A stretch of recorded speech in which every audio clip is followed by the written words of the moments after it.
Donc, bonjour, Madame Jean. J'espère que vous allez bien aujourd'hui. Je vais bien, je suis très, très heureuse d'être là. Bienvenue au sommet annuel 2025. Ma première question est, d'après vous, quelle est l'importance du sommet annuel? Je pense que toutes les occasions que nous avons de nous rassembler ou que nous créons pour nous rassembler sont importantes. C'est comme ça qu'on développe ce que j'aime appeler un leadership collectif. Parfois, les gens s'adressent à moi et me disent « Ah, mais vous avez un leadership extraordinaire. » Je dis « Non, ce que vous voyez et ce que je m'efforce finalement d'appuyer, d'encourager, avec ma capacité, oui, de rassembler largement, c'est au nom d'un leadership collectif que les communautés noires réalisent que se rassembler, parler d'une même voix, prendre ce temps de se dire voilà comment, par exemple, la discrimination raciale a un impact dévastateur sur nos vies. Parce que le racisme, c'est une question très grave. Le racisme blesse, le racisme tue. Donc, et personne ne peut en parler mieux que nous, parce que nous le vivons. Effectivement. Sur le chemin de notre vie, à combien de moments nous aurons eu finalement à nous sentir heurtés par le racisme. Et moi, je n'aime pas parler de micro-agressions comparativement à des agressions plus fortes. Non, chaque agression en est une. Ça reste la même chose. Quelque part nous heurte. Je suis très, très heureuse d'être là à l'avant-veille du sommet pan-canadien des communautés noires. En anglais, c'est The National Black Keynesian Summit que ma fondation va tenir. C'est le 4e sommet et nous allons le tenir cette fois à Montréal, donc du 31 janvier au 2 février prochain. Et ce que je sens dans cette salle aujourd'hui, à ce sommet-ci, c'est cette vibration que j'aime, qui est notre vibration, notre analyse des choses, notre compréhension des choses, la somme de nos témoignages. Et est-ce que vous avez quelques conseils pour les jeunes qui sont parmi nous aujourd'hui, les jeunes des communautés noires? Alors, moi, ce que je dis, c'est qu'il faut refuser de croire que quand on est jeune, c'est pour l'avenir.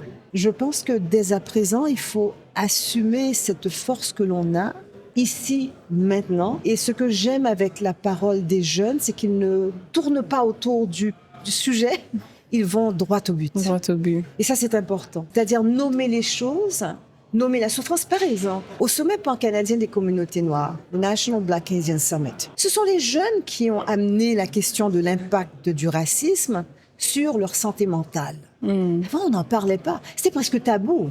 Je sais que pour la génération de ma mère, par exemple, penser santé mentale ou encore le besoin d'être accompagnée psychologiquement. J'ai vécu avec une mère qui a élevé seule ses 2 enfants, qui travaillait très fort et beaucoup. Il y a eu un moment où je lui ai dit, maman, je pense que tu aurais besoin, tu vois, peut-être d'être accompagnée psychologiquement. Et pour cette génération-là, c'était impensable.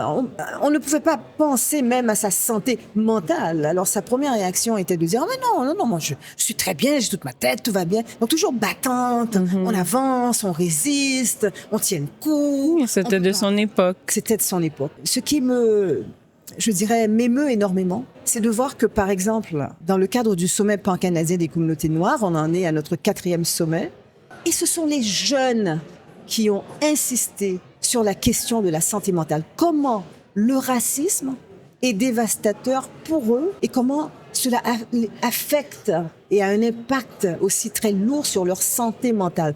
Donc, d'emblée, ils brisaient le tabou de la génération précédente. Parce que c'était comme si, dès lors qu'on parlait de santé mentale, c'était comme si on disait, bon voilà, tu es atteinte de folie, etc. Et c'était toujours un truc... Donc, presque comme une insulte. Oui, comme une insulte. Un grand tabou. Je pense que la jeune génération a brisé ce tabou. Ouais. Et dit c'est réel, c'est tangible et il faut en tenir compte. Parce que justement, la discrimination raciale et le racisme nous atteint dans cette partie de notre vie, dans cette partie de notre santé qui est la santé mentale.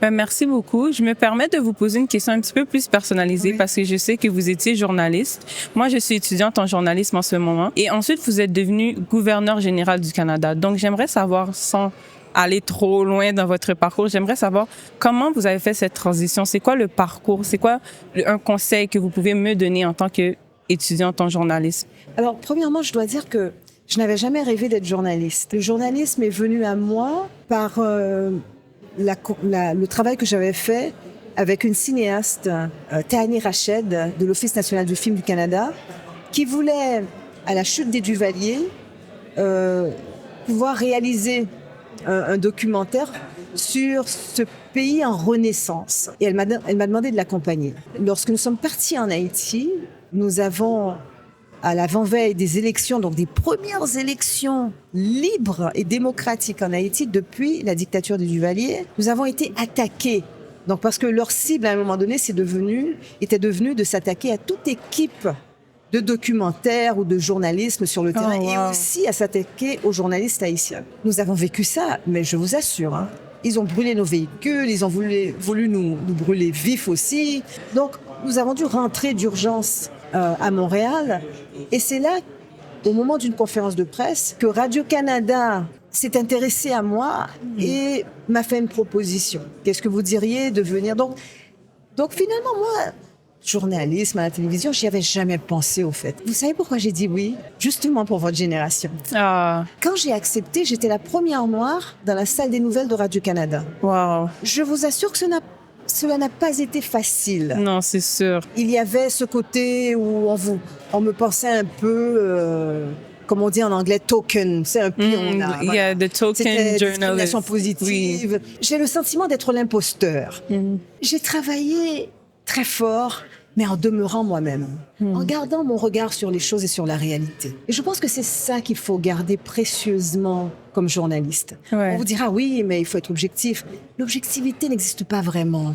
Honnêtement, c'est mon plus gros challenge. Ouais. L'important, c'est l'équilibre dans la façon de rapporter les faits. C'est ça qui compte. Mais pour ça, il faut d'abord que vous ayez aussi un regard qui soit celui de la non-indifférence. Ouais. Quand je vois votre désir d'être journaliste, c'est le meilleur conseil que je puisse vous donner, c'est de rester vous-même. Il n'y a pas de... Il faut un souci de vérité, il n'y a pas de recette magique, il faut une authenticité. On sait aussi qu'on ouvre la voie pour d'autres. Moi, en tout cas, j'en ai eu le sentiment, toujours su. Oui. Merci beaucoup pour votre temps, pour vos mots, vos conseils. Et puis, je vous souhaite de bien aimer, d'apprécier le reste du sommet annuel. Absolument, merci. Merci. C'est un vrai plaisir de vous rencontrer aussi. Merci.